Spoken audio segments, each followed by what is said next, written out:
സംസ്ഥാന സർക്കാർ സംഘടിപ്പിക്കുന്ന അന്താരാഷ്ട്ര നിക്ഷേപക സംഗമത്തിൽ പങ്കെടുക്കുന്നതിന് പ്രത്യേക സംഘത്തെ അയക്കുമെന്ന് അറിയിച്ചു UAE. അബുദാബി ചേംബർ ഓഫ് കൊമേഴ്സും നിക്ഷേപക സംഗമത്തിന് പ്രത്യേക സംഘത്തെ അയക്കും. നിക്ഷേപക സംഗമത്തിന്റെ ഭാഗമായുള്ള ഇൻവെസ്റ്റർ മീറ്റിനും റോഡ് ഷോയ്ക്കും ദുബായിൽ തുടക്കമായി.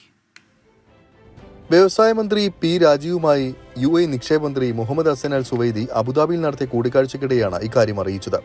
കേരളത്തിൽ ലോജിസ്റ്റിക്സ്, ഭക്ഷ്യ സംസ്കരണം തുടങ്ങിയ മേഖലകളിൽ കൂടുതൽ നിക്ഷേപത്തിന് താൽപര്യമുള്ളതായി മുഹമ്മദ് ഹസൻ അൽ സുവൈദി പറഞ്ഞു. IKGSൽ പങ്കെടുക്കുന്ന പ്രത്യേക സംഘം ഇക്കാര്യങ്ങൾ വിലയിരുത്തും. അബുദാബി ചേംബർ ഓഫ് കൊമേഴ്സും നിക്ഷേപക സംഗമത്തിന് പ്രത്യേക സംഘത്തെ അയക്കുമെന്ന് അറിയിച്ചിട്ടുണ്ട്.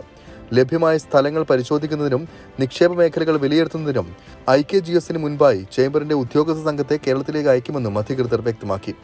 Lulu group chairman MA Yusuf അലിയും വ്യവസായ വകുപ്പിലെ ഉന്നത ഉദ്യോഗസ്ഥരും അബുദാബിയിൽ നടന്ന കൂടിക്കാഴ്ചയിൽ പങ്കെടുത്തു. നിക്ഷേപക സംഗമത്തിന്റെ ഭാഗമായുള്ള ഇൻവെസ്റ്റർ മീറ്റിനും റോഡ് ഷോയ്ക്കും ദുബായിൽ തുടക്കമായിട്ടുണ്ട്. 2 ദിവസത്തെ ദുബായ് ഇൻവെസ്റ്റർ മീറ്റിലും റോഡ് ഷോയിലുമായി പ്രധാന വ്യവസായികൾ, വാണിജ്യ സംഘടനകൾ എന്നിവരുമായി കൂടിക്കാഴ്ചകളും ചർച്ചയും നടക്കും. 24 ദുബായ്.